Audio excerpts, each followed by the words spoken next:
ক্লাসে কি অত মেকআপ করে যায় নাকি? মেকআপ করবো না তো কি করবো, এই স্কিন নিয়ে যাব? না, কিন্তু একদম মেকআপ করে ক্লাসে গেলেও বা কেমন দেখায়? তাহলে কি করব? You can try a tinted sunscreen. Daily বেসিসে ক্লাসে বা অফিসে যাওয়ার সময় স্কিনে কিছু না লাগিয়ে গেলেও যেমন ভালো লাগে না, আবার অতিরিক্ত মেকআপ করলেও ওভার হয়ে যায়। সেক্ষেত্রে you can try the Dot and Key tinted sunscreen. এই সানস্ক্রিনটার ভেতরে আছে SPF 50 PA+++, যেটা তোমাকে হাইয়েস্ট লেভেলের সান প্রোটেকশন দিতে সাহায্য করবে। এই টিন্টেড সানস্ক্রিনটা খুবই রানি এবং ডিউই ফর্মুলাতে আসে। It glides in super smoothly in your skin. একদমই হোয়াইট কাস্ট দেয় না, প্যাচি হয়ে থাকে না, অ্যাপ্লাই করার পর মনেও হয় না যে আপনি এক্সেস কিছু অ্যাপ্লাই করেছেন, but still gives you a very nice and decent coverage. এই সানস্ক্রিনটা অ্যাপ্লাই করার পর একটা সুন্দর কভারেজ ঠিকই পাবেন, রেডনেস গুলো হাইড হবে, হাইপার পিগমেন্টেশন গুলো হালকা ফিল হবে, বাট এটা ওভার লাগবে না, মনে হবে আপনার স্কিনে।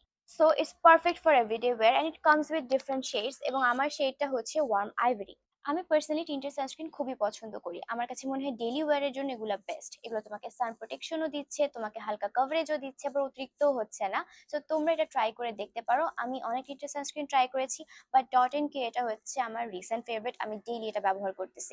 তোমরা ডট এন্ড কে এর টিন্টেড সানস্ক্রিনটা পেয়ে যাবে ফিমিউটির পেজে। ওদের কাছে যোগাযোগ করে তোমরা ওদেরকে অরিজিনালটা ওরা প্রোভাইড করতে পারবে। ইউজ করো এবং আমাকে জানাও কেমন লাগলো। আল্লাহ হাফেজ।